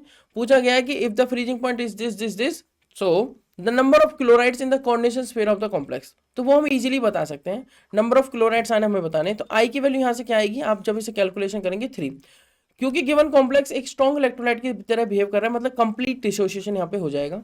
कैसा डिसोसिएशन, कंप्लीट, एकदम से कंप्लीट ब्रेकडाउन हो जाएगा, कोई मॉलिक्यूल नहीं रहेगा। कंप्लीट डिसोसिएशन का मतलब है अल्फा वहां पे हो गया 100%, मतलब जो डिग्री ऑफ डिसोसिएशन है वो कैसा हो गया 100%। क्योंकि एन की वैल्यू 3 है तो number of particles given by complex क्या हो जाएंगे 3। तो जो कॉम्प्लेक्स है, कोई भी कॉम्प्लेक्स है, कोई भी एक कॉम्प्लेक्स है, वो जब ब्रेक डाउन हो रहा है तो वहां पे जो पार्टिकल्स बन रहे हैं वो 3 बनेंगे क्योंकि जो डिसोसिएशन है वो 100% है। डिसोसिएशन कैसा है 100%। तो कॉम्प्लेक्स क्या हुआ, कोबाल्ट अमोनिया और क्लोराइड का एक कॉम्प्लेक्स था, कॉम्प्लेक्स हुआ कोबाल्ट CONH3 होल 5 ClCl2।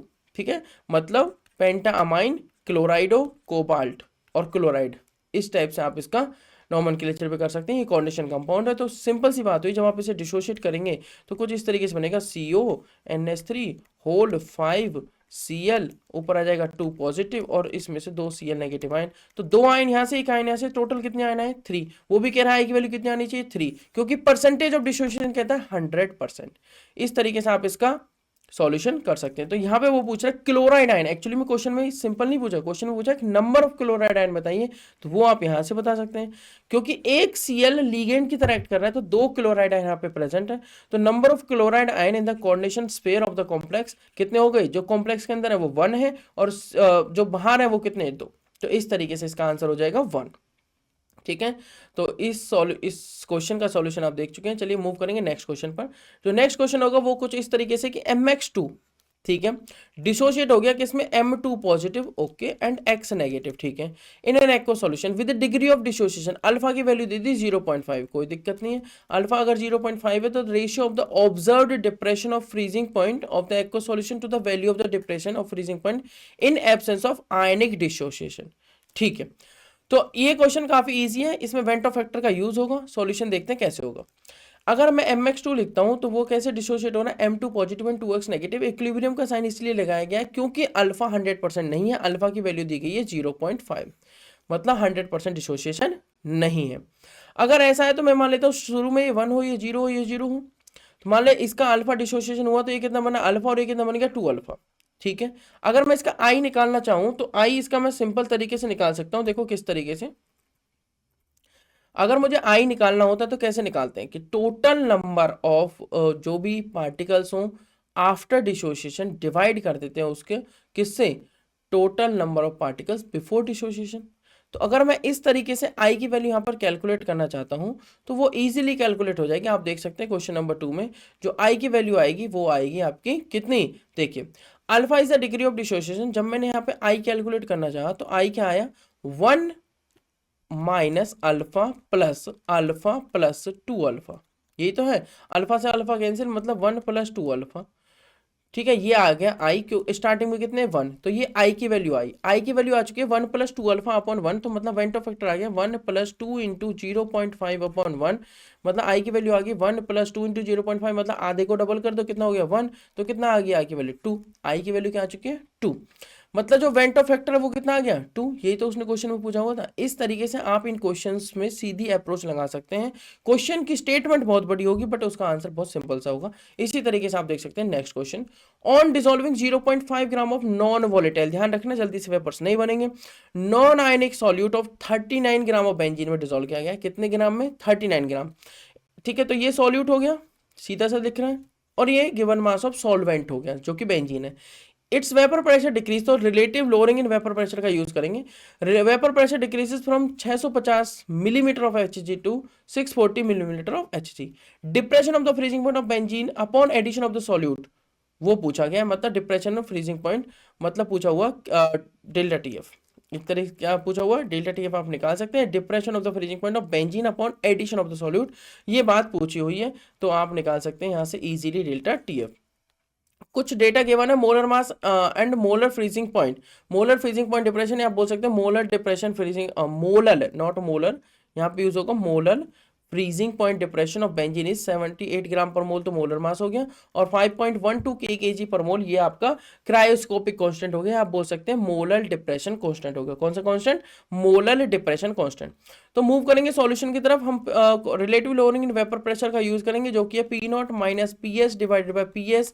ये किसी भी सॉल्यूशन के लिए, ये वाली इक्वेशन किसी भी सॉल्यूशन के लिए यूज हो सकती है, डाइल्यूट हो या फिर कॉन्सेंट्रेटेड हो, और यहाँ पे N of solute divided by N of solvent हम करेंगे। ठीक है, number of moles of solute divided by number of moles of solvent, solute divide by number of moles of solvent. जब ये वाला फॉर्मूला हम relative lowering in vapour pressure का apply करेंगे, तो जो P0 है वो दे रखा है 650, डिक्रीज होने पे कितना आया सॉल्यूशन का, नॉन वोलेटाइल सॉल्यूट ऐड करने पे 640, डिवाइड कर देंगे 640 से, number of moles of solute हम यहाँ से कैलकुलेट कर लेंगे, वो कैसे हो जाएंगे 1 इंटू 0.5, ठीक है, इंटू 78 अपॉन m इंटू 39। देखिए हमें number of moles of solute calculate करने हैं, तो हमें क्या दिया गया था 0.5 ग्राम हम ऐड कर रहे हैं, और उस केस में क्या दे सकते हैं आप यहाँ पे, आप यहाँ पर देखेंगे क्वेश्चन में 0.5 gram of non volatile solute, मतलब गिवन मास आपको है नॉन वोलेटाइल सॉल्यूट का, आपके पास गिवन मास है, और यहाँ पर आपको 39 ग्राम बेंजीन दिया गया है जिसका मोलर मास भी आपके पास और जिसका आपके पास क्या है गिवन मास भी है। तो यहाँ से number of moles of benzene क्या निकाल सकते हो, क्योंकि हम जो फॉर्मूला अप्लाई कर रहे हैं वो है P naught minus P S divided by P S equal to N2 divided by N1। ठीक है, मतलब number of moles of solute, number of moles of solute क्या होंगे, given mass by molar mass, given mass किसका solute का 0.5, ठीक है, divided by solvent और डिवाइडेड बाय क्या करेंगे मोलर मास ऑफ सॉल्यूट जो कि नहीं पता। उसके बाद क्या करना है N1, N1 क्या है आप यहाँ पर देख सकते हैं जो कि होगा number of moles of solvent, solvent के क्या है यहाँ पर बेंजीन, तो गिवन मास कितना 39 ग्राम, डिवाइड कर देंगे उसको मोलर मास से जो कि कितना होगा इसका 78 ग्राम पर मोल दे रखा है। इस कैलकुलेशन को करने के बाद, क्योंकि यहाँ पर सारी वैल्यू पुट हो चुकी है, यहाँ पर सारी वैल्यू पुट हो चुकी है, तो आप इसका आंसर निकाल सकते हैं। क्या आ जाएगा यहाँ से सीधा सीधा आपके पास क्या आ जाएगा m, क्या आ जाएगा आपके पास m, जो m की वैल्यू आएगी वो कितनी हो जाएगी 64 ग्राम।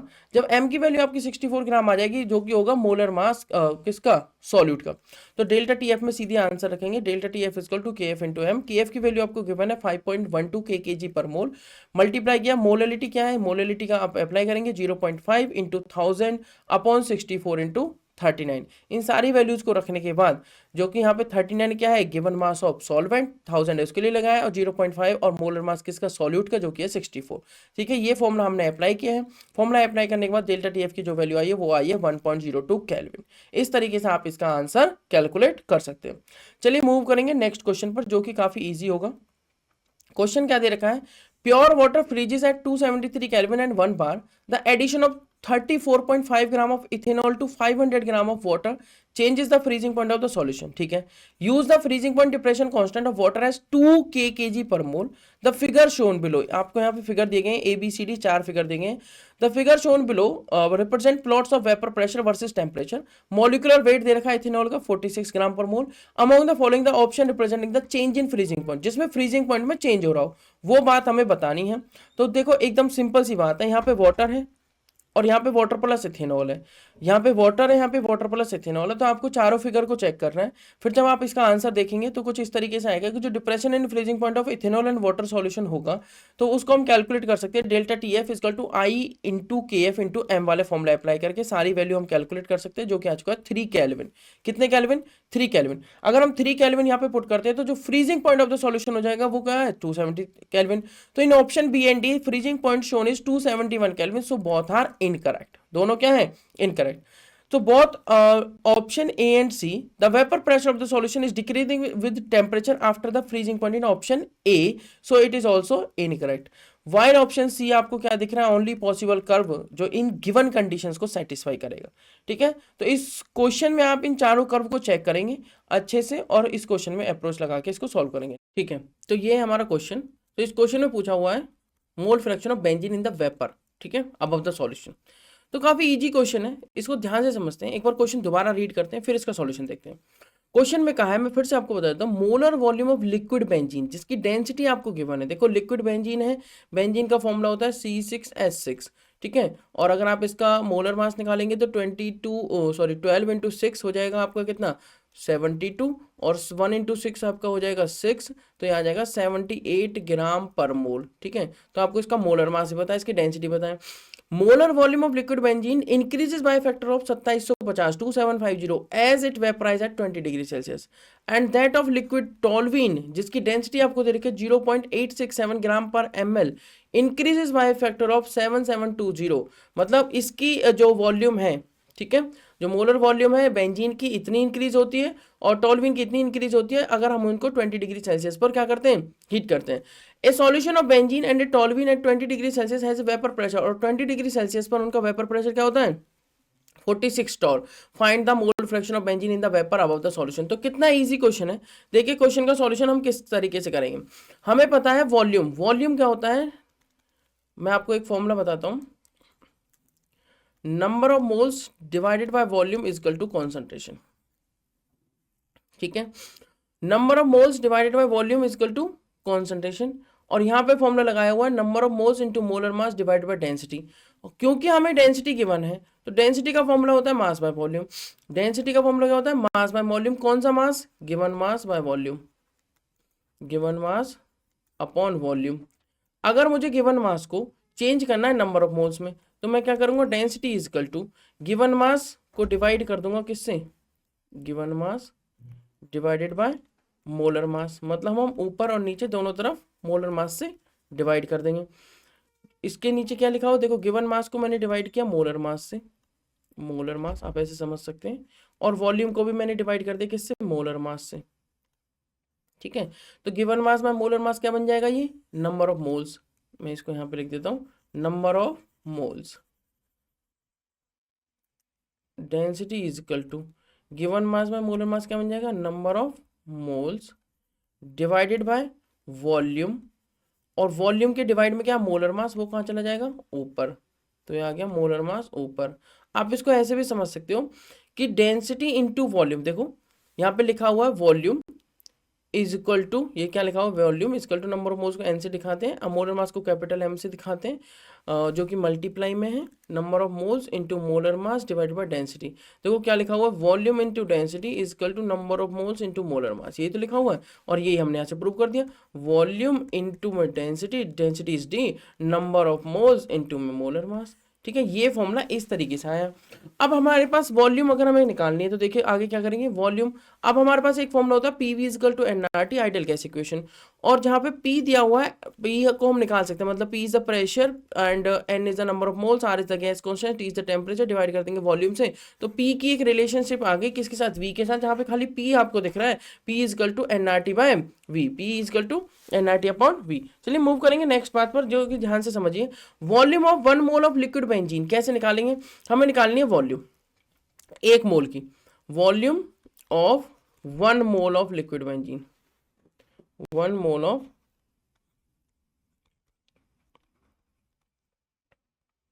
Liquid benzene. देखिए नंबर ऑफ मोल्स की वैल्यू कितनी? 1। ठीक है, अब आप एक बात ध्यान से समझिएगा, अगर नंबर ऑफ मोल्स की वैल्यू नंबर ऑफ मोल्स की जो वैल्यू है वो 1 मोल है, हमने फॉर्मूला जो लगाया वॉल्यूम का वो क्या है, नंबर ऑफ मोल्स जो कि 1 है इनटू मोलर मास। मोलर मास मैंने आपको बताया था 78 ग्राम पर मोल होता है बेंजीन का, और डिवाइडेड बाय डेंसिटी, डेंसिटी आपको गिवन है 0.877। तो ये क्या बच गया, 1 इंटू 78 डिवाइडेड बाय 0.877। इसको सॉल्व करने पर हमारा आंसर आएगा। उसी तरीके से हमने वॉल्यूम निकाली 1 मोल टॉल्यूइन की। टॉल्यूइन क्या होता है, बेंजीन पर CH3, ये होता है टॉल्यूइन। इसका फॉर्मूला क्या हो गया, C कितने 1 2 3 4 5 6 7, ठीक है, और H कितना 8। अगर आप इसको कैलकुलेट करेंगे 12 इंटू 7 कितना हो गया 84, प्लस 1 इंटू 8 कितना हो गया 92 ग्राम पर मोल। मतलब अगर ये तो वॉल्यूम होगी बेंजीन की, VB बोल देता हूँ। अगर VT निकालू वॉल्यूम टॉल्यूइन की, तो वो भी एक सिंपल तरीके से निकाली जा सकती है। कैसे, नंबर ऑफ मोल्स कितने 1 into molar mass 92 divided by density कितनी 0.867। तो यहाँ से कैलकुलेट करके वॉल्यूम आ जाएगी बेंजीन की, यहाँ से कैलकुलेट करके वॉल्यूम आ जाएगी टॉल्यूइन की। तो वेपर फेज में बात करते हैं। वेपर फेज में at 20 degree Celsius for 1 mole of benzene, किसकी बात हो रही है, 1 मोल ऑफ बेंजीन की। तो वॉल्यूम जो रहेगी वो क्या रहेगी, 1 इंटू 78।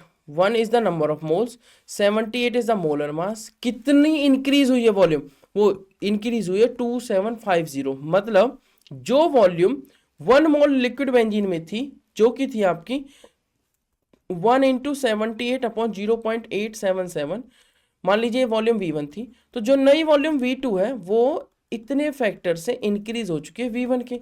मतलब वो बन चुकी है 2750 इंटू 1 इंटू 78 डिवाइडेड बाय 0.877, ये ठीक है। और ये वॉल्यूम आ जाती है आपकी कितनी 244,583.80। इसको मिलीलीटर को किस में कन्वर्ट कर देते हैं बताइए, इसको कन्वर्ट कर देते हैं लीटर में। तो जब हम इसको लीटर में कन्वर्ट करेंगे तो 3 जीरोस यहाँ पे डेसिमल लगा देंगे, तो ये बन जाएगा 244.58380 लीटर। तो देखिए ये आ चुकी है आपकी वॉल्यूम किस में, लीटर में। तो पूरी वैल्यू ना लिख के हमने 2 डेसिमल तक लिखी है, 244.58 लीटर। मूव करेंगे नेक्स्ट बात पे। नेक्स्ट बात क्या कहती है, सिमिलरली 1 मोल टॉल्यूइन के निकालेंगे। हम एट 20 डिग्री सेल्सियस पर हमने 1 मोल ऑफ बेंजीन के लिए वेपर फेज में क्या वॉल्यूम है वो निकाल ली। सिमिलरली 1 मोल टॉल्यूइन के लिए निकालेंगे हम। क्या, हमें ये पता है कि 1 मोल टॉल्यूइन एक्चुअली में इतना था। 20 डिग्री सेल्सियस पे क्या है, कितना इंक्रीज हुआ, वो उससे मल्टीप्लाई कर देंगे। तो 1 इंटू 90 क्या लिखेंगे, वही सेम जैसे यहाँ पे लिखा है। क्या लिखा है, इसको ऐसे ना लिख के ऐसे लिखेंगे 1 इंटू 92।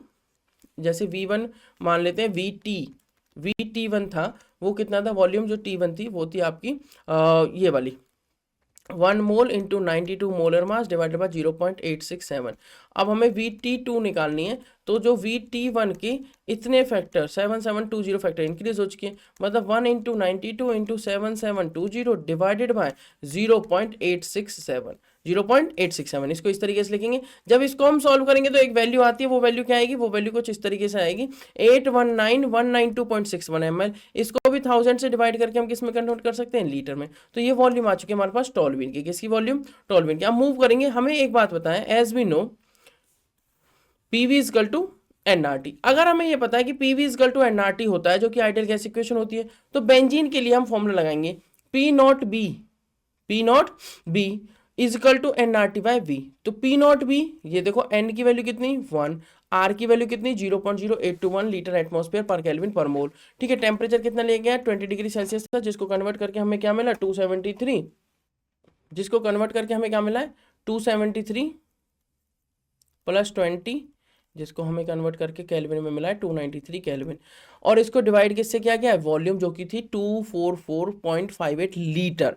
ठीक है, यहां से हमारा आ जाएगा P0B एटमॉस्फेयर में, वो कितना आ गया 0.098 एटमॉस्फेयर बेंजीन का। टॉल्यूइन के लिए भी सेम अप्लाई करेंगे, P0T is equal to NRT by V। Number of moles कितने 1, R की वैल्यू कितनी 0.0821 लिखी, और टेम्परेचर कितना 293, और वॉल्यूम कितनी आई थी 819.19। इसको सॉल्व करने पे आता है प्रेशर 0.029 एटमॉस्फेयर।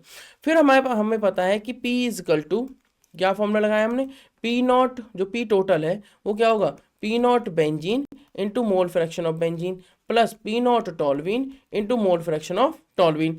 हमें एक बात और पता होती है, मोल फ्रैक्शन ऑफ बेंजीन और टॉल्वीन मतलब दो टोल दो ही है, तो इनका मोल फ्रैक्शन हमेशा क्या होगा 1। तो उसके बाद हमने क्या किया, यहाँ पे टॉल्वीन के मोल फ्रैक्शन को क्या लिख दिया 1 minus mole fraction of benzene, उस वैल्यू को यहाँ पे पुट किया। तो हमें क्या मिला, P is equal to P naught B into X B plus P naught T, और एक्स टी की वैल्यू क्या है 1 minus X B. X T की वैल्यू क्या है 1 minus X B. What is this X T? X T is mole fraction of toluene, mole fraction of toluene. ठीक है, total vapour pressure क्या दे रखा है उसने 46 टॉर, क्या दे रखा है 46 टॉर।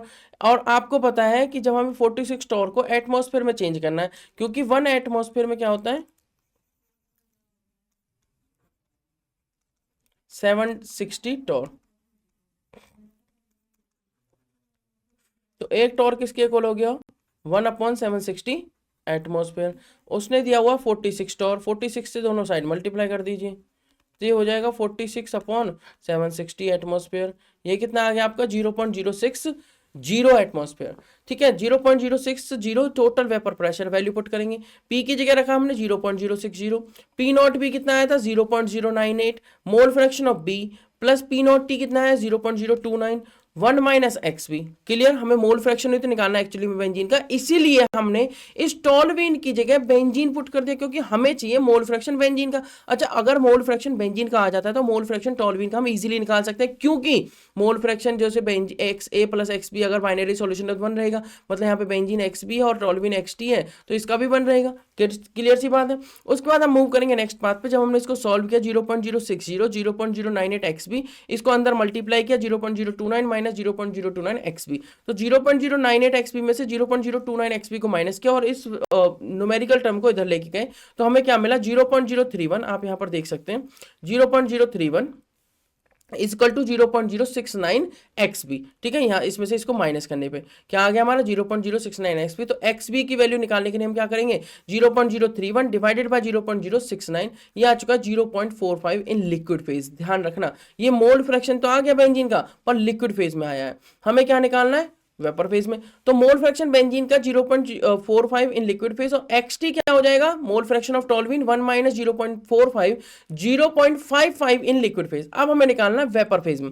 तो पीबी इजकल टू, हमें पता क्या होता है PB is equal to P naught B into X B by P A is equal to P not A into X C, यही तो होता है। और पीबी इजकल टू यहाँ पे टॉल्वीन ए की जगह मतलब ए इज लाइक एनी कॉम्पोनेंट, तो यहाँ पर वो क्या है बेंजीन, तो पी नॉट बी क्या हो जाएगा पी नॉट बी हो जाएगा सॉरी पी बी क्या हो जाएगा पी बी आपका हो जाएगा पी नॉट बी इंटू में मोल फ्रैक्शन ऑफ बेंजीन। जब हम इन वैल्यूज को पुट करेंगे तो हमारे पास क्या आ जाएगा P B P naught B की वैल्यू क्या है 0.098, ऊपर कैलकुलेट किया था। एक्स बी क्या आया है बेंजीन का 0.045, तो यहाँ से ही वैल्यू आ जाती है। और जो पी एक्स बी है वो आप देख सकते हैं 0.060 इंटू एक्स बी, मतलब हमने दोनों को क्या रख दिया है इक्वल। तो यहाँ से एक्स बी की वैल्यू क्या आ जाती है 0.098 इंटू 0.45 इज डिवाइडेड बाय 0.060, तो यहाँ पर 0.735 ये आपका mole fraction X dash B से जो दिखाया गया है वो है आपका 0.735 in vapour phase. 0.735 mole fraction है वेपर फेज में। ये हमने कैसे कैलकुलेट किया है आप यहाँ पर देख सकते हैं, बिल्कुल क्लियर सा विजिबल है। पी जो बी है प्रेशर अगर हम देखें बी का, ठीक है, और वो की किसके इक्वल होगा P naught B into X B. ठीक है, वो किसके इक्वल हो जाएगा जो प्रेशर है मल्टीप्लाई करेंगे एक्स डैश बी जो कि है मोल fraction of benzene in vapour phase, mole fraction of benzene in vapour phase. Clear, इस तरीके से हमने वेपर फेज में मोल फ्रैक्शन ऑफ बेंजीन को कैलकुलेट किया जो कि हमारा 0.735 कितना है 0.735। तो ये एक इंपॉर्टेंट क्वेश्चन था जिसको हमने आज डिस्कस किया है। आई होप ये क्वेश्चन आपको एकदम से क्लियर होगा। इसके बाद अब हम इस सेशन को यहीं पे एंड करेंगे। तो अगर आपको किसी भी तरीके का डाउट आता है तो इस कॉन्सेप्ट्स को आप रिवाइज करिए अच्छे से, और फिर उस कॉन्सेप्ट को समझने के बाद आप फाइनली क्या करेंगे इन क्वेश्चंस को प्रैक्टिस करेंगे। ठीक है, so this is the end of the session. Thank you so much, मिलते हैं आपसे नेक्स्ट सेशन में।